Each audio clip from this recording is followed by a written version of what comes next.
నమస్కారం. ప్రేక్షకులందరికీ శుభోదయం. ఈనాటి శ్రావణ శుభయోగం శీర్షికన పోలాల అమావాస్య సందర్భంగా ఎలాంటి విధి విధానాలు పాటించాలో, తద్వారా ఎలాంటి ప్రయోజనాలు సిద్ధింపజేసుకోవచ్చో పరిశీలిద్దాం. శ్రావణ మాసంలో బహుళ పక్షంలో వచ్చే అమావాస్య తిథిని పోలాల అమావాస్యగా జరుపుకోవటం అనాదిగా వస్తున్న సంప్రదాయం. పోలా అంటే ఎద్దు అని అర్థం. పరమేశ్వరుడు అంధకాసురుడనే పేరు కలిగిన రాక్షసుడితో యుద్ధం చేస్తున్నప్పుడు నందీశ్వరుడు పరమేశ్వరుడికి యుద్ధరంగంలో సహాయం చేస్తాడు. నందీశ్వరుడు చేసిన సహాయం వల్ల పరమేశ్వరుడు అంధకాసురుడనే ఆ రాక్షసుడిని సులభంగా సంహరిస్తాడు. అప్పుడు పరమేశ్వరుడు ఎంతో ఆనందంతో నందీశ్వరుడి పరాక్రమానికి మెచ్చి పోలా అనే బిరుదునిచ్చి సత్కరిస్తాడు. అందుకే దీన్ని పోలాల అమావాస్య అనే పేరుతో పిలుస్తారు. కాబట్టి ఈరోజు పోలాల అమావాస్య సందర్భంగా ఎవరైనా సరే గోవులతో కలిసి ఉన్న ఎద్దులను పూజించినట్లయితే విశేషమైన శుభ ఫలితాలు కలుగుతాయి. అంటే ఈరోజు గోపూజ చేయడంతో పాటుగా ఎద్దును కూడా పూజించాలి. ఎద్దుకి ఈరోజు బెల్లం ముక్క ఆహారంగా తినిపించటం, గోమాతతో పాటుగా ఎద్దుకు కూడా ప్రదక్షిణలు చేయటం ద్వారా మీ కోరికలన్నీ ధర్మ మార్గంలో నెరవేరటానికి ఆస్కారం ఎంతగానో ఉంది. అలాగే ఈ పోలాల అమావాస్య రోజు గ్రామ దేవతలైనటువంటి పోలేరమ్మ, నాంచారమ్మ, పెద్దమ్మ, పోచమ్మ ఈ దేవాలయాల దర్శనం చేయటం లేదా గ్రామ దేవతలను మనస్సులో స్మరించుకోవటం ద్వారా అనారోగ్య సమస్యల తీవ్రతను తగ్గింపజేసుకోవచ్చు. వీలైతే గ్రామ దేవతలకు ఈరోజు పెరుగన్న నైవేద్యంగా సమర్పించినట్లయితే దీర్ఘకాలిక అనారోగ్య సమస్యల తీవ్రతను తగ్గింపజేసుకొని చక్కటి శుభ ఫలితాలను సిద్ధింపజేసుకోవచ్చు. అలాగే ఈ రోజుకి ఇంకొక ప్రత్యేకత కూడా ఉంది. ఆ ప్రత్యేకత ఏంటంటే ఎవరైనా సరే పోలాల అమావాస్య రోజు దర్భలను సేకరించుకున్నట్లయితే ఆ దర్భలు అనేక రోజుల పాటు వినియోగించుకోవచ్చని ప్రామాణిక గ్రంథంలో చెప్పడం జరిగింది. ఈ దర్భలకున్న గొప్పతనం గురించి మనకు ఒక శ్లోకం కూడా చెప్పడం జరిగింది. విరించిన సహోత్పన్న పరమేష్టి నిసర్గజ నుద సర్వాణి పాపాని దర్భస్వస్తి కరోభవ. ఇది శ్లోకం. ఈరోజు దర్భలు సేకరించుకునేటప్పుడు ఈ శ్లోకం చదువుకుంటూ దర్భలు సేకరిస్తే విశేషమైన శుభ ప్రయోజనాలు కలుగుతాయి. ఈ శ్లోకంలో ఉన్న అర్థం ఏంటంటే విరించిన సహోత్పన్న పరమేష్టి నిసర్గజ అంటే, ఓ దర్భ, నువ్వు బ్రహ్మతో పాటు పుట్టావు, బ్రహ్మదేవుడి అంశతో జన్మించావు. నుద సర్వాణి పాపాని దర్భ స్వస్తి కరోభవ, మాకున్న సర్వ పాపాలను తొలగింపజేసి మాకు చక్కటి శుభ ఫలితాలను కలిగింపజేయి అని ప్రార్థించడమే ఈ శ్లోకంలో ఉన్న అర్థం. కాబట్టి ఈరోజు దర్భలు సేకరించుకునేటప్పుడు ఎవరైనా సరే ఈ శ్లోకం చదువుకుంటూ దర్భలు సేకరించుకోండి. ఈరోజు సేకరించుకున్నటువంటి దర్భలు అనేక రోజుల పాటు వినియోగించుకోవచ్చని ప్రామాణిక గ్రంథాల్లో చెప్పడం జరిగింది. ఈ ప్రత్యేకమైన విధి విధానాలు పాటించండి, చక్కటి శుభ ఫలితాలు సిద్ధింపజేసుకోండి. రేపటి నుంచి భాద్రపద మాసం ప్రారంభమవుతున్న తరుణంలో భాద్రపద మాసానికి ఉన్నటువంటి విశిష్టత ఏంటో, భాద్రపద మాసంలో వచ్చే ముఖ్యమైన పర్వదినాలేంటో, ఆ పర్వదినాల్లో ఆచరించాల్సిన విధి విధానాలేంటో రేపటి శుభయోగం శీర్షికన పరిశీలిద్దాం. నమస్కారం.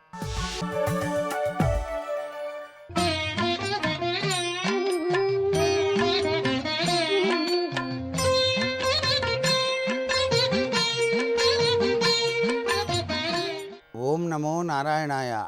ఓం నమశివాయ. శ్రీమాత్రే నమః. ఈరోజు పోలా అమావాస్య. పోలా అంటే ఎద్దు అని చెప్పేసి అర్థం. అందుచేత ఈ సుదీనాన ఎద్దులను పూజించడంతో పాటు గోమాతలను కూడాను పూజించాలి.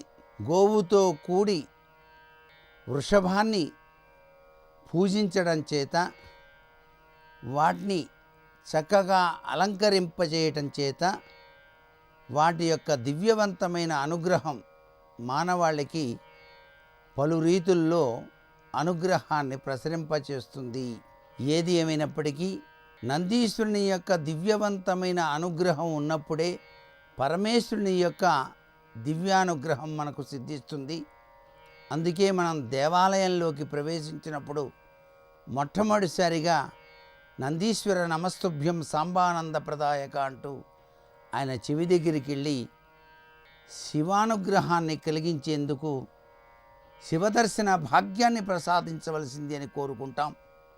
ఇక్కడ ఇంత ప్రాముఖ్యత నందీశ్వరుడికి ఇవ్వటం జరిగింది. ఇకపోతే ఈ యొక్క గ్రామ దేవతల యొక్క ఆరాధన వలన మహమ్మారి వ్యాధులు బాధించకుండా రక్షింపచేసుకునేటువంటి విధి విధానం ఈ పోలా అమావాస్య సుదినంగా కూడా భావించాల్సి ఉంటుంది. ఈరోజు అమావాస్య కావడం చేత తప్పనిసరిగా దక్షిణ వైపు తిరిగి చేతిలో నువ్వులు తీసుకొని నీళ్లు పోస్తూ వారి యొక్క గోత్రనామాలు చదువుతూ పితృదేవతల పేర్లు స్మరిస్తూ తర్పణం కనుక చేసినట్లయితే పితృదేవతల యొక్క దివ్యవంతమైనటువంటి ఆశీస్సుల ప్రభావం చేత కష్టాల కడలిలో పడకుండా రక్షింపచేసేందుకు ఆ పితృదేవతలు మన్ని అనుగ్రహాన్ని ప్రసాదిస్తారు అని చెప్పేసి కూడా శాస్త్రం ఉంది. సర్వే జనా సుఖినో భవంతు.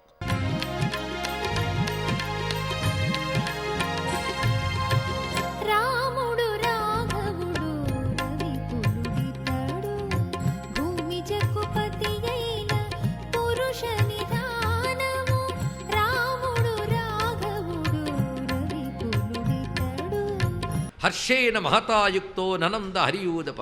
ఇక్కడ గోవిందరామాయణం అనే రామాయణంలో ఒక అద్భుతమైన మాట చెప్పాడండి. ఒక గొప్ప సాధకుడు మహాసిద్ధుల కోసం ప్రయత్నిస్తూ ఉంటే తోవలో కొన్ని సిద్ధులు ఎదురుగుతాయి, అడిమా మహిమా ఇవి. అవే గొప్ప సిద్ధి అనుకుని ఆగిపోతాడు సామాన్యుడు. మహాత్ముడైతే ఈ సిద్ధులను చూసి ఇది అసలు సిద్ధి కాదని పక్కకు తోసి పరమసిద్ధి కోసం వెళతాడు. అలాంటి యోగిలా హనుమంతుడు వెళుతున్నాడు అని వర్ణించారు. ఎంత అద్భుతమైన భావన చూడండి. అందుకు యోగంలా చూస్తే రామాయణాన్ని అద్భుతం కనబడుతుంది. అలా చూడమని మొదటి శ్లోకమే మనకు చెప్తోంది కదా. ఆ శ్లోకం తతో రావణనీతాయ సీతాయ శత్రుకర్షణ ఈయేష పదమన్వేష్టం చారణాచరితే పది, అక్కడి నుంచి ప్రారంభిస్తున్నాడు. అథాతో బ్రహ్మ జిజ్ఞాస ఎలా ప్రారంభమైంది అలా ప్రారంభమైందండి. ఎందుకంటే బ్రహ్మ జిజ్ఞాస, ఆ జిజ్ఞాసే ఈయేష పదమన్వేష్టం. రావణ అంటే దుఃఖస్వరూపుడైన అవిద్య, అవిద్య చేత అపహరింపబడినటువంటి బ్రహ్మ విద్యను ఈయేష పదమన్వేష్టం తెలుసుకొనడానికై వెళుతున్నాడు. లక్ష్యం చెప్పాడు. సాధకుడెవడు? శత్రుకర్షణ, అధికారి. అధికారి శత్రుకర్షణుడై ఉండాలి. ఏ మార్గంలో వెళ్ళాలి? చారణాచరితేపతి. ఆ వెళ్ళినవాడు త్రిగుణాలని దాటి వెళ్ళాలయ్యా. మొట్టమొదటి మైనా కూడా సత్వగుణంతో చెప్పాడు తీసుకోవయ్యా అని. తర్వాత వీల్లేదు పట్టుదల చూపించింది ఆవిడ సురస రజోగుణం. తర్వాత సింహిక తమోగుణం. కనుక సత్వరజస్తమో గుణాలని దాటి త్రిగుణాతీత స్థితికి వెళ్ళవలసిన యోగి వలె వెళుతున్నాడు హనుమంతుడు. ఇవన్నీ పరిశీలించవలసిన భూమికలండి. అందుకు ఒకవైపు యోగం ప్రవహిస్తుంటుంది, ఒకటి దైవత్వం ప్రవహిస్తుంది. అందుకే రామాయణం నమస్కరించి శిరస్సు మీద పెట్టుకోవలసిన మహాకావ్యమైంది. అది కేవలం ఒక మనిషి కథ, ఒక ధర్మాలు బోధించే కథ అయి ఉంటే ఇంత మర్యాదలుంటాయా దానికి?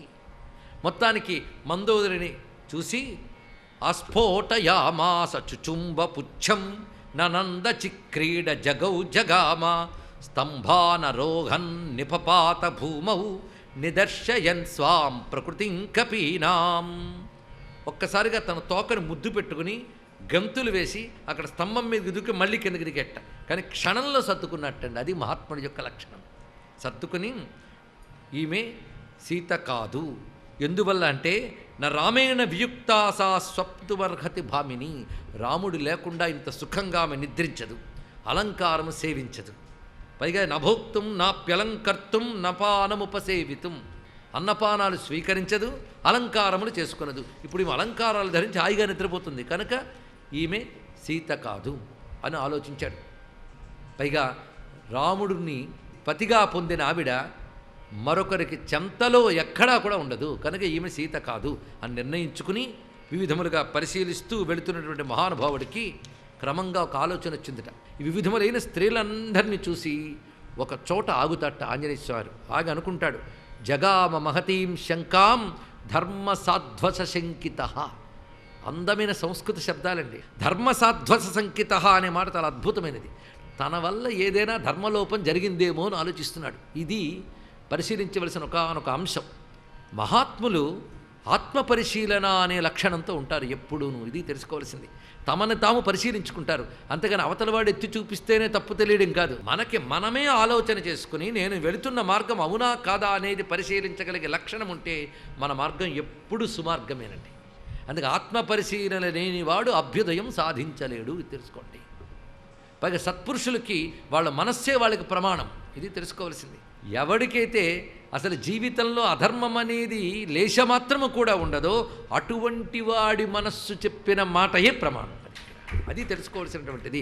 అది సరిగ్గా మహానుభావుడి దుష్యంతుని గురించి వర్ణిస్తూ కాళిదాసు చెప్తాడు, సతాం హి సందేహ పదేషు వృత్తిషు ప్రమాణమంతఃకరణ ప్రవృత్తయ. సత్పురుషులకు సందేహము కలిగిన చోట్ల వాళ్ళ అంతఃకరణ ప్రవృత్తే వాళ్ళకి ప్రమాణము అన్నాడు మహానుభావుడు. ఎంత విశేషమైన అంశం. వాల్మీకి రామాయణం వంట పట్టినటువంటి వాడు కనుక కాళిదాసు అలా చెప్పగలిగాడండి. ఇక్కడ వాళ్ళు వాల్మీకి రామాయణంలో మునిగి తేలి ప్రతి అక్షరాన్ని ఆస్వాదించి ఆవుపోసన పెట్టుకుని అప్పుడు రఘువంశాలు కుమార సంభవాలు రాసుకున్నారు మహానుభావులు. అందుకు ఆ భవ్యమైనటువంటి మాట ఇక్కడ ధర్మసాధ్వస శంకిత అనుకుంటున్నాడు. పరదారావరోధస్య ప్రసుప్తస్య నిరీక్షణం యద ఖలు మమాత్యర్థం ధర్మలోపం కరిష్యతి. పరస్త్రీలు నిద్రలో ఉన్న సమయంలో చూడడం వల్ల అది ధర్మలోపము అన్నది. పరస్త్రీ దర్శనము అందున ఈ స్థితిలో అది దోషమే, ఇది ధర్మలోపము అంటున్నా ఇది ధర్మలోపము కాదు అంటున్నట్ట. ఎందుకంటే నహిమే పరదారాణం దృష్టిర్విషయవర్తిని అయంచాత్ర మయా దృష్ట పరదార పరిగ్రహ. నేను పరస్త్రీలని దృష్టితో చూడలేదు, ఎందుకంటే నా దృష్టి విషయవర్తిని కాదు. అది గొప్ప విషయం ఇక్కడ. అంటే అక్కడ స్త్రీని చూస్తున్నాను దృష్టితో తను చూడలేదు. అసలు పరస్త్రీ అనే దృష్టి కానీ స్త్రీ దృష్టే లేదు ఆయనకి. అక్కడ పరస్త్రీ వ్యామోహం కలిగినటువంటి వాడు ఒక్కడే రావణాసురుడు. అందుకు పరదారాలను పరిగ్రహించినటువంటి ఈ రావణాసురుని చూడగలిగాను అంటే ఇక్కడ నేను అన్వేషించడం వల్లే వాడిని చూడగలిగాను. పైగా నేను ఇక్కడ చూస్తున్నప్పుడు వీరిని స్త్రీభావంతో చూడలేదు గనక నా మనస్సులో కించిత్ కూడా వికారం రాలేదు ఇక్కడ. ఇది నహిమే మనస కించిత్ వైకృత్యముపపద్యతే. నా మనస్సులో ఏమాత్రం వికారం రాలేదు. అందువల్ల నాది దోషము లేదు. ఎందుకంటే దృష్టి అనగా కంటి చూపు కాదు, మనస్సు. ఇది ప్రధానమైనటువంటిది. అంటే మనస మనోదృష్టి. ఆ చూసినప్పుడు ఎలాంటి భావంతో చూసేవనేటువంటిది ప్రధానము. అందుకే భావన ప్రధానం. భావన ప్రధానం కనుక ఈ చూసేటప్పుడు నా మనస్సులో స్త్రీ అనబడేటువంటి భావంతో కూడిన వికారము ఇసుమంత కూడా కలగలేదు గనక నహిమే మనస కించిత్ వైకృత్యముపద్యతే మనోహి హేతు సర్వేషాం ఇంద్రియాణం ప్రవర్తనే. ఇంద్రియములు ఒక విషయములు ప్రవర్తించేటప్పుడు మనస్సు ప్రధానం. ఇది తెలుసుకోవాల్సింది. అక్కడ స్త్రీలను చూసినప్పుడు మనస్సు అనేది స్త్రీ దృష్టితో లేదు కనుక ఆయనకు పాపం అంటదు. ఇక్కడ వీళ్ళకి పుణ్యం అంటదు, అక్కడ వాళ్ళకి పాపం అంటదు. మొత్తానికి ఈ విధంగా అక్కడ మనస్సు ప్రధానమైనది. ఇంద్రియములను ప్రవర్తింపజేసేటప్పుడు మనస్సు ప్రధానము. శుభాశుభాస్వస్థాసు తచ్చమే సువ్యవస్థితం. నా మనస్సు శుభాశుభాలలో కూడా వికారముకు లోను కాక నిశ్చలంగా సువ్యవస్థితం సన్మార్గములో ఉంది గనక నాకు దోషము లేదు. స్త్రియో హి స్త్రీషు దృశ్యంతే సదా సంపరిమార్గణే నశక్ష్యా ప్రమద నష్ట మృగీషు పరిమార్గితుం. చక్కగా చెప్పాడు. ఇదంతా కూడా ఆత్మపరిశీలనండి. అందుకు నిర్మలమైనటువంటి తన మనస్సుని తాను తెలుసుకొని, అంత మహాత్ముడికి కూడా ఆత్మపరిశీలన చేసుకుని తన శుద్ధతని తాను తన మనస్సుకు నిరూపించుకుని కదులుతున్నాడు. సర్వం శ్రీ రామచంద్ర చరణారవిందార్పణమస్తు. స్వస్తి.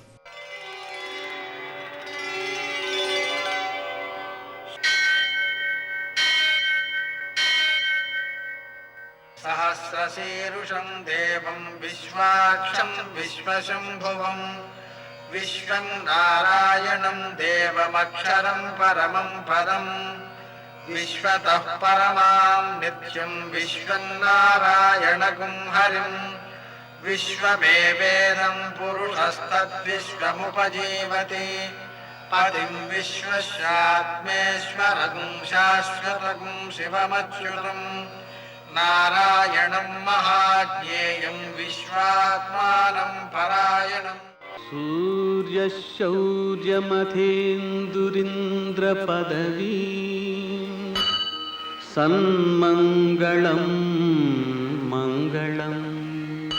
ఆపదామపహర్తారం దాతారం సర్వసంపదాం లోకాభిరామం శ్రీరామం మోక్షదం తన్నమామ్యహం. నేటి కాలమాన విశేషాలను గమనిద్దాం. స్వస్తి శ్రీ చాంద్రమాన శార్వరినామ సంవత్సరం దక్షిణాయనం వర్ష ఋతువు శ్రావణమాసం కృష్ణపక్షం బుధవారం. సూర్యోదయం 6:03, సూర్యాస్తమయం 6:36. తిథి అమావాస్య ఉదయం 8:09 వరకు. తర్వాత భాద్రపద శుద్ధ పాడ్యమి తెల్లవారుజామున 5:18 వరకు. నక్షత్రం మఘ రాత్రి 2:05 వరకు. వర్జం మధ్యాహ్నం 3:05 నుంచి 4:33 వరకు, దుర్ముహూర్తం మధ్యాహ్నం 11:54 నుంచి 12:45 వరకు, అమృతకాలం రాత్రి 11:53 నుంచి 1:21 వరకు, రాహుకాలం బుధవారం కాబట్టి మధ్యాహ్నం 12 నుంచి 1:30 వరకు, అష్టక వర్గరీత్యా శుభప్రదమైన సమయం ఉదయం 8:30 నేటి విశేషం అమావాస్య కాబట్టి అమావాస్య సందర్భంగా చేసేటువంటి సముద్ర స్నానం మొదలైనటువంటి వాటిని ఉదయం 8 ప్రాంతంలో చేయాల్సి ఉంటుంది. అదేవిధంగా అగ్నిసావర్ణిక మన్వాది ప్రయుక్తమైనటువంటి స్నానాదులు, అలాగే మహత్తమ వ్రతం, శైవ మౌనవ్రతం అనేటువంటి వాటిని కూడా ఈరోజు ఆచరించవచ్చు. శైవ మౌనవ్రతం సందర్భంగా ఉదయకాలం నుంచి మరుసటి రోజు ఉదయం వరకు కూడా మౌనంగా శంకరుని యొక్క స్మరణ చేయడం చాలా మంచిది. అయితే మనకు శివపంచాక్షరి మంత్రాన్ని ఉచ్చరించడం ఉత్తమ ఫలితాన్ని ఇస్తుంది. అయితే రమణ మహర్షి చెబుతారు, ఒకసారి అరుణాచల శివ అనే నామాన్ని ఉచ్చరించడం ద్వారా 3 కోట్ల శివపంచాక్షరి నమశివాయ అనేటువంటి మంత్రాన్ని ఉచ్చరించిన ఫలితం వస్తుంది అని చెప్పి, అంటే శిష్యులు అడిగారు ఎలాగది సాధ్యము అని. అంటే స్కాంద పురాణంలో చెప్పారు ఈ విషయం అని చెప్పి ఆ ప్రమాణం చూపించారనమాట. అందుకని మనం రోజంతా అరుణాచల శివ అనే స్మరణ చేయడం ద్వారా ఏం జరుగుతుంది అంటే, ఇటు శివపంచాక్షరి మంత్రాన్ని కొన్ని కోట్ల పర్యాయాలు ఉచ్చరించిన ఫలితాన్ని పొందడంతో పాటుగా స్మరణాత్ అరుణాచల, అంటే అరుణాచల స్మరణ వల్లనే మోక్షసిద్ధి అనే భావన ఉంది కాబట్టి ఆ భగవంతుని యొక్క దయతో మోక్షప్రాప్తికి అవకాశాలు ఏర్పడతాయి. నేటి ఆణిముత్యాలు.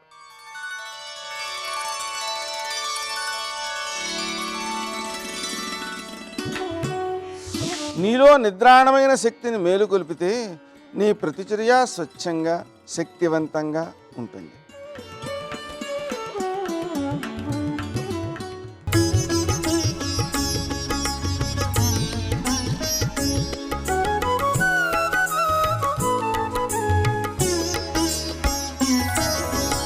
హరికిం పట్టపుదేవి పుణ్యముల ప్రోవు వర్ధంపు పిన్నిక్క తల్లి తామరలందుండెడి ముద్దరాలు జగముల్ మన్నించు నిల్లాలు భాసురతన్ లేబులవాపు తల్లి సిరియిచ్చున్ నిత్య కళ్యాణముల్ అంటారు.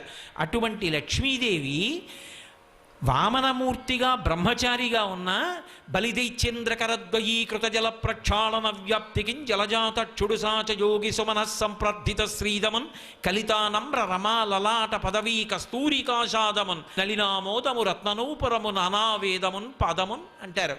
ఆ వచ్చినటువంటి వామనమూర్తి పాదాన్ని చాపితే కడిగి దానం చేయాలి.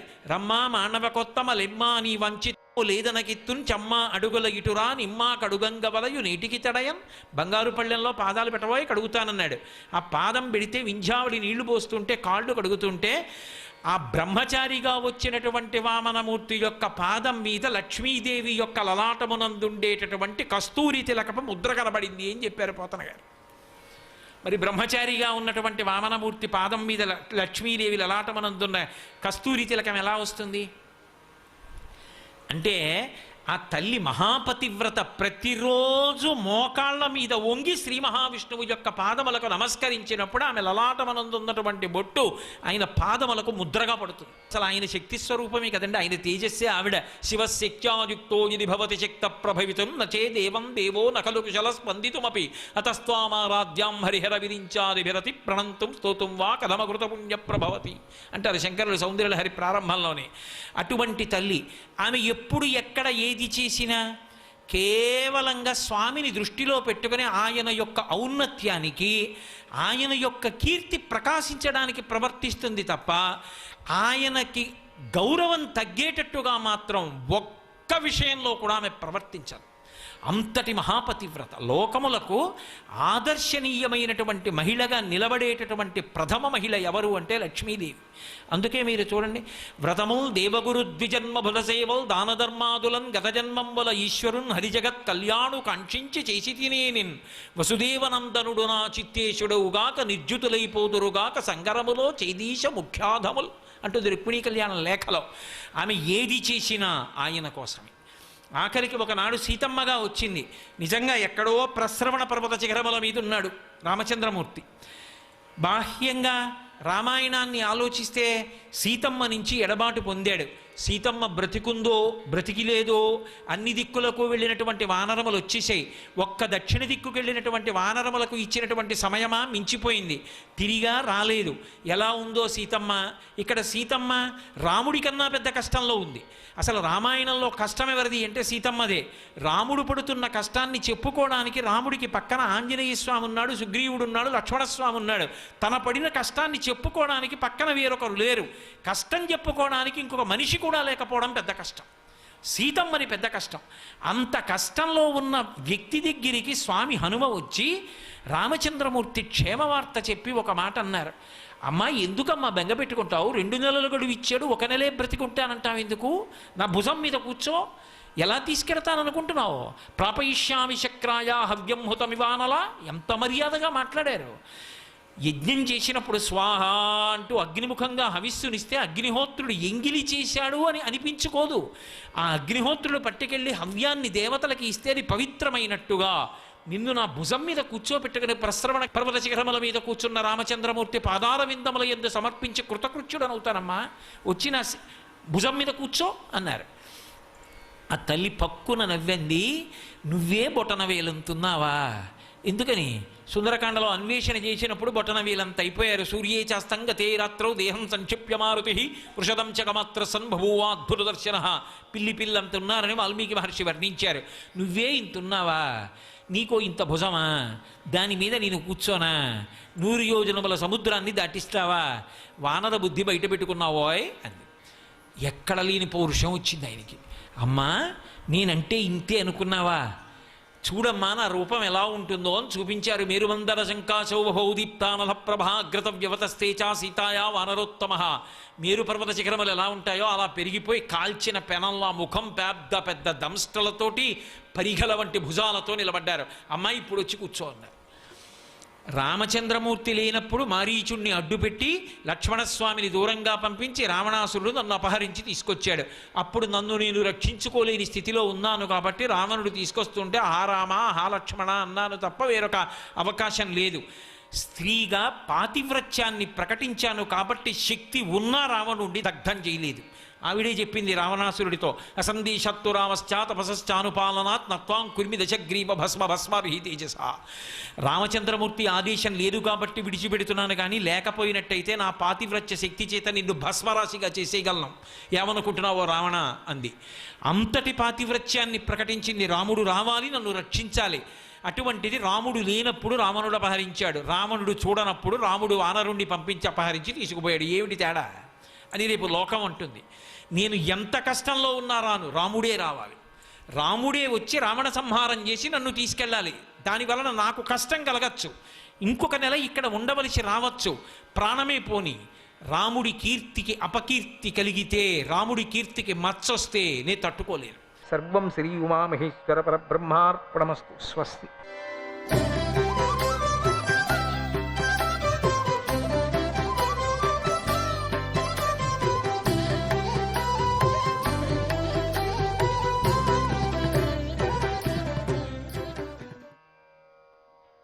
బ్రహ్మదేవుడు ధ్యానం నుండి మేల్కొని ఒంటికాలి మీద నిలబడి 1000 సంవత్సరాలు ఘోరమైనటువంటి తపస్సును చేశాడు. అప్పుడు గణేశుడు ప్రసన్నుడై సాక్షాత్కరించి వరం కోరుకోమన్నాడు. యది ప్రసన్నో దేవేశ విఘ్నేశ కరుణాకరా,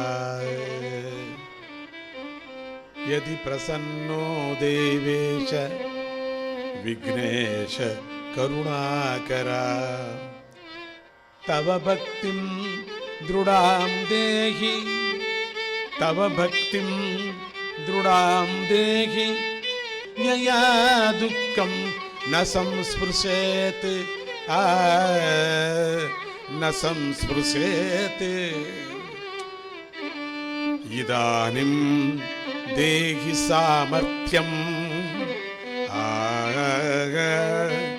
ఇదానిం దేహి సామర్థ్యం, నానా నిర్మాణనే మమ, నానా నిర్మాణనే మమ, విఘ్నాని చ శమం యాంతు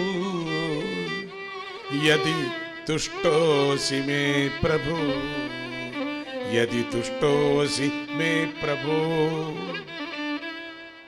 స్మృతామాత్రః సదా మే త్వం, స్మృతామాత్రః సదా మే త్వం, సర్వం కార్యం సమాపయ, సర్వం కార్యం సమాపయ.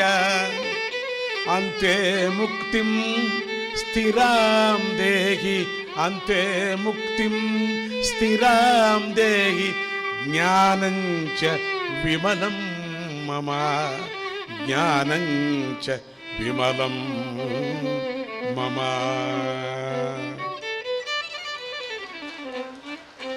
ఓ దేవా, నువ్వు నాయందు ప్రసన్నుడవైతే ఎప్పుడూ నీ పాద పద్మాలను మర్చిపోని అచంచలమైన భక్తిని ప్రసాదించు. నానా సృష్టి రచనా శక్తిని, నిర్మాణ సామర్థ్యాన్ని అనుగ్రహించు. దయతో సకల విఘ్న బాధల నుండి విముక్తుణ్ణి చెయ్యని బ్రహ్మదేవుడు ప్రార్థించాడు.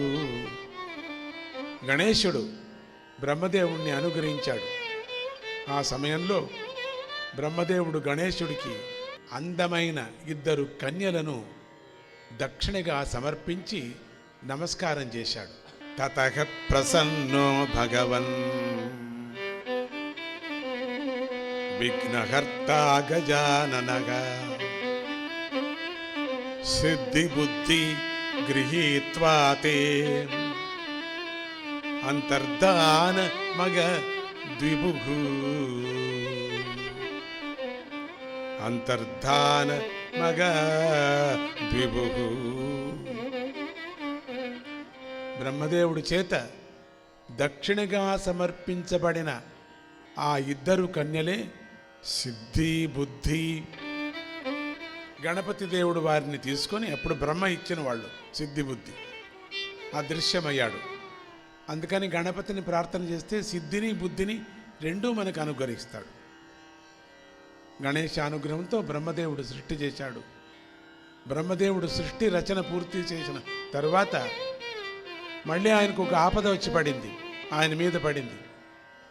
యోగ నిద్రలో ఉన్న విష్ణువు యొక్క చెవి గులిమి నుండి మధుకైటవులు అనేటువంటి రాక్షసులు జన్మించి లోకాలను పీడించారు. బ్రహ్మదేవుణ్ణే భృంగాలని చూశారు వాళ్ళు మధుకైటవులు. బ్రహ్మదేవుడు విష్ణువే తనకు దిక్కు అని భావించి విష్ణువును స్తుతించాడు. ఆయన అప్పుడు యోగ నిద్రలో ఉన్నాడు. బ్రహ్మదేవుడు గణపతి దేవుడు తనకిచ్చినటువంటి వరాన్ని స్మరించి, బ్రహ్మదేవుడు గణపతి దేవుడు తనకిచ్చాడు కదా వరాన్ని స్మరించి, ఆయన ప్రేరణ చేత అమ్మవారిని నిద్రాదేవి, జగన్మాతగా ఉండినటువంటి నిద్రాదేవిని స్మరణ చేశాడు. సావిత్రీ చ తథా సంధ్యా, సావిత్రీ చ తథా సంధ్యా, సావిత్రీ చ తథా సంధ్యా, సావిత్రీ చ తథా సంధ్యా, సావిత్రీ చ తథా సంధ్యా, సావిత్రీ చ తథా సంధ్యా. మహామాయా క్షుధా తృషా, మహామాయా క్షుధా తృషా, మహామాయా క్షుధా తృషా, మహామాయా క్షుధా తృషా, మహామాయా క్షుధా తృషా, మహామాయా క్షుధా తృషా. సావిత్రీ చ తథా సంధ్యా, సావిత్రీ చ తథా సంధ్యా, సావిత్రీ చ తథా సంధ్యా, సావిత్రీ చ తథా సంధ్యా. మహామాయా క్షుధా తృషా, మహామాయా క్షుధా తృషా. సర్వేషాం వస్తు జాతా, సర్వేషాం వస్తు జాతా, సర్వేషాం వస్తు జాతానా, సర్వేషాం వస్తు జాతానా, సర్వేషాం వస్తు జాతానా, సర్వేషాం వస్తు జాతానా. శక్తిస్త్వమపి పార్వతీ, శక్తిస్త్వమసి